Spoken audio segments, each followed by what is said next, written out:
Hey guys, welcome to the shop. My name is Eric Bowers. My wife Fawn Bowers is filming this video, and my son Daniel Bowers is flossing in the background. But today we're gonna build some Hexagon shaped pieces. I think it's called a Hexagon, something like that. It's pretty simple. It would be tough if you didn't have a saw, so you got to have some tools to be able to do this. You've probably seen these all over the craft channels and stuff, you know, and you can stack them up any which way you want, you know, glue them, nail them, multiples. These are a little bit bigger than some of the other ones that we've seen and have made. This is 4 inches wide, 4.5, because this is a 1x5, and we bought the pine clear pine, so it's primed, it's already clear, not a bunch of knots. And the hardest part is probably getting your saw miters correct. You know, if there's 6 sides, you would take 360 divided by the number of angles and then cut it in half, so 30 degrees. My saw is not very precise on its measurement. These are not even perfect, but it's about as close as I think I'm going to be able to get. The next one I build, I'm going to adjust the angle just a little bit more. Hopefully I can get it a little bit closer. Here's the 2 we've made so far, and I'll show you what I'm doing with my saw. And obviously you got to make this work with your tools, but let's go ahead and see what we're doing. So cut it, flip the board over to the next piece, cut it, right, and you just make 6 of them. So they're all repeatable, same length. That way you're able to get the octagon or the Hexagon to close properly, and it makes it pretty simple. So let's, I'm going to go ahead and get ready to set up and cut, and we'll go from there.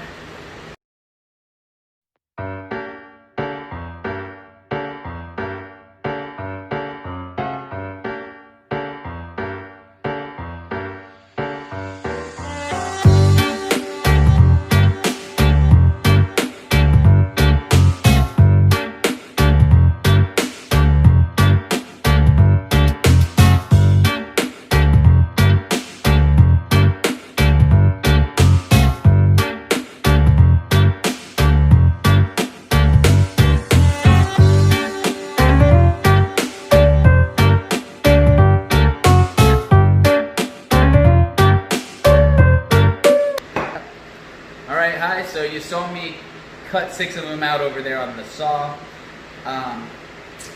and you can cut them any length, obviously, that you want. The longer they are, the bigger the diameter. Shorter they are, obviously, the smaller. One thing to think about: this wood that we have I like it because it's flat. It's not really cupped.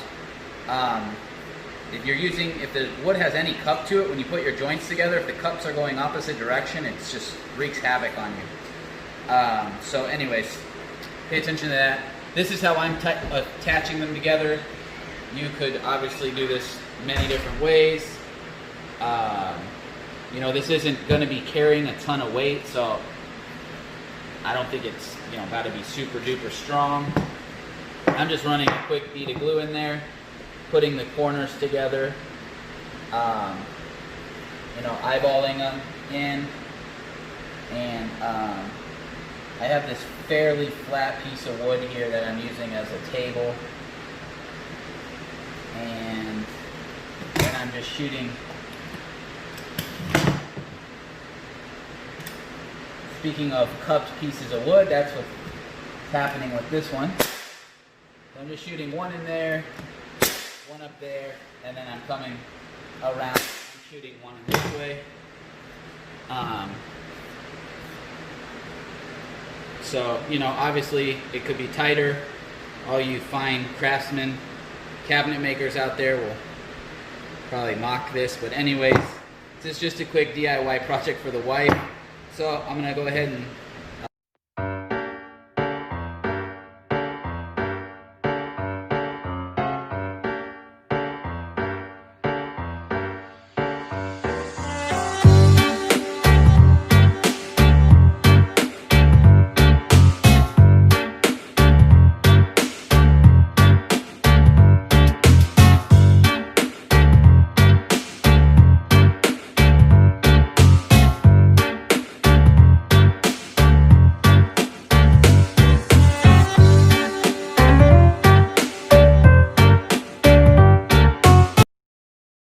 And yes, this is still ending up way better than the commercial quality ones out there.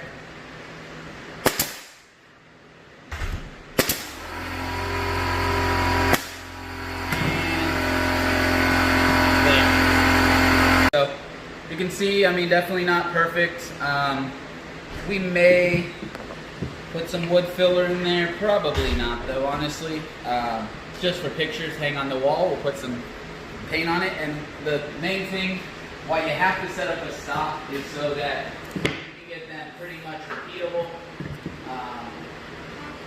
You know, if you look, they're almost identical, which is the thing, because once we start stacking them up, because eventually what we're going to do, you could hang them all individually, or you can take them down here and you can, you know, make different shapes with them. I mean, you know, be as creative as you want. You know, if you nailed them like that, you would have, you know, this shape here, or, you know, you can make this shape here, or, you know, you can see how when the angles are off a little bit, right? But everything on this is still pretty flexible, so we'll nail it, and it'll, all of those joints will tighten right up. But anyways, I mean, you could do this. Be a little awkward, I think, doing this way, because where would you put your stuff? But, you know, whatever. Put it like this. Sky's the limit. You can do whatever you want with these things. They are yours and your project.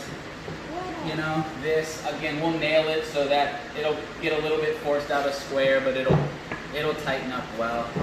And we're probably going to do something like this with maybe another one. I don't know yet what we're going to do. But anyways, that's the fun of it. You mix and match them, screw them, glue them, nail them, and then it'll be done.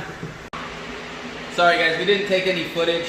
We just put glue in here and then nailed it, you know, both ways. This is the design we selected. Again, you can try them a million different ways. I thought about maybe just screwing them together so we could rearrange them, but realistically we're never going to do that. But you always could. You know, every couple months it's nice to change it. This is the design we liked, or well, my wife liked. And then what we did was we took and put some wood putty, some of the larger gaps and some of the holes, sanded it down, and we will. It could also go like this. You know, I mean, really, it could go however you want. We looked at a design being tall, you know, pieces all together. Anyways, so, you know, totally limited by your imagination. Obviously, you could mirror it, spin it around this way, you know, like this. Flip it over like this. Could do something like that number. That actually looks kind of nice. Depending on what you're going to put in there, you could do something like this, you know, tall, you know, or this way, going down, or that you could put it on diagonal like this. Depending on what you're putting inside, it might be fine. Anyways, I mean, you can see obviously the sky is the limit. Whatever you're going to do, this is, I believe, how we're going to end up hanging it. Anyways, you can see that they all fitted together pretty decently. So we were pretty close. And the next time you see this, we are going to paint it. Yellow. And we'll come back after that. Thanks.